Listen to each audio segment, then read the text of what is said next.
میرا مولانا صاحب سے ایک سوال ہے گھریلو مسئلے کے اوپر جی جی کہ بیٹے کے اوپر سب سے زیادہ حق اس کی ماں کا ہے یا اس کی بیوی کا ہے، پہلا۔ دوسرا سوال یہ تھا کہ ماں کی حکم کی عدولی نہیں کرنی چاہیے کسی صورت میں،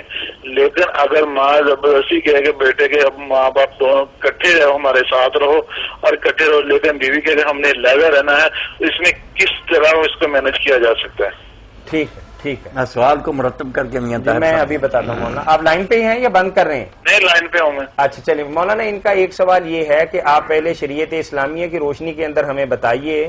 کہ مرد جو ہے جب اس کی شادی ہو جاتی ہے تو اب ظاہر ہے کہ دین تو ہمیں یہی بات بتاتا ہے کہ بار بار ماں کا حق زیادہ ہے، لیکن شادی کے بعد بچوں کی ماں سمجھتی ہے کہ میرا اس مرد پہ زیادہ حق ہے، تو آپ سے وضاحت طلب کر رہے ہیں کہ حق کس کا زیادہ ہے، اب وہ بات کس کی مانیں گا اور کس کی زیادہ خبرگیری کرے گا؟ نہیں، بات تو ہے کہ خواہ ماں باپ جو ہے نا وہ رکھنا ہی چاہتے ہیں اپنے ہاتھ میں کہ ہم نہیں یہ صدارت چھوڑیں گے اور یہ وردی نہیں اتاریں گے، یہ تو ان کو بھی نہیں چاہیے، ان کو وردی اتار دینی چاہیے۔ اب وقت بدل گیا، اس کی شادی ہو گئی، بیوی ہو گئی، اس نے اپنا گھر سنبھالنا یا تمہاری وردی کا خیال رکھنا، تو ماں باپ کو بھی اپنے دائرے میں رہنا چاہیے کہ جو ہمارا کام تھا پالا پوسا شادی کری، بسم اللہ اللہ اس کا گھر آباد کرے، وہ اس سے صرف یہ توقع رکھیں کہ ہمیں ملے تو ادب سے ملے،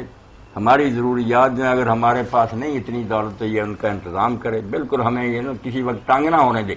یہ ہے بچے کا کام۔ باقی یہ کہ وہ بیوی بچوں کو پوچھے ہی نہ، یہ دین کا کوئی مطالبہ نہیں، لوگوں نے اپنی طرف سے بنا کر نا کہ ماں کا بڑا حق ہے۔ میں نے دیکھا بڑے بڑے دیندار ہیں چلے کاٹتے بیویوں سے ظلم کرتے، بالکل ظالم ہے، ماں نہیں انہیں چھڑائے گی، اللہ پکڑ لے گا۔ یہ دوسرے کی بچی لائے تھے، کیا سلوک کیا اسے؟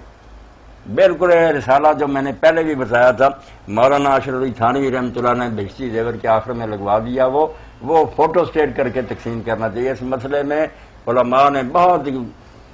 گھپلا پیدا کر دیا، ماں کر کے بچیوں کے ساتھ ظلم کر رہے ہیں۔ ماں کا کوئی حق نہیں سوائے اس کے کہ خرچہ دے اس کو، اگر ان کے پاس خرچہ نہیں ملے تو محبت سے ملے، بالکل چھوڑنا دے، جاتا آتا رہے، علیحدہ بیوی رہنا چاہے تو یہ اس کا مطالبہ 100% درست ہے، کوئی اس پر حمل نہیں کر سکتا۔ وہ علیحدہ مکان کہے گی کہ رکھ، میں وہاں رہوں گی، مجھے علیحدہ مکان چاہیے۔ بدقسمتی سے بیوی کے حقوق پورے کرنے والے کو رن مرید کہا جاتا ہے، رن مرید کے لیے اور اس کو معاشرے کے اندر یہ کہا جاتا ہے کہ اس کو تو بالکل عقل نہیں ہے، اس کی بیوی اس پر حکمرانی کرتی ہے۔ وہ تعدیل الحقوق جو ہے نا کہ سب کے حق انہوں نے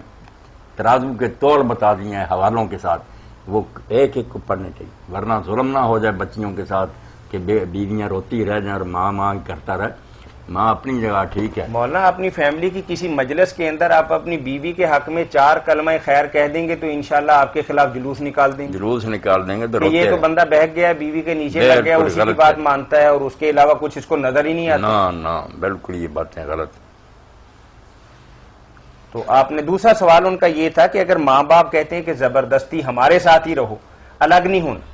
بچہ ماں باپ کے حقوق بھی پورا کرتا ہے لیکن والدین اس کو اپنے سے جدا نہیں کرنا چاہتے بیوی بچے ہونے کے باوجود بھی، تو اس حالت میں شریعت کوئی ان کو یہ حق نہیں دیتی، ان کا یہ مطالبہ نہیں ماننا چاہیے۔ اگر بیوی الگ مکان چاہتی ہے دینا پڑے، بالکل، یعنی اگر بیوی چاہتی ہے کہ میں الگ گھر میں رہنا ہے، میں تنہائی میں رہوں گی،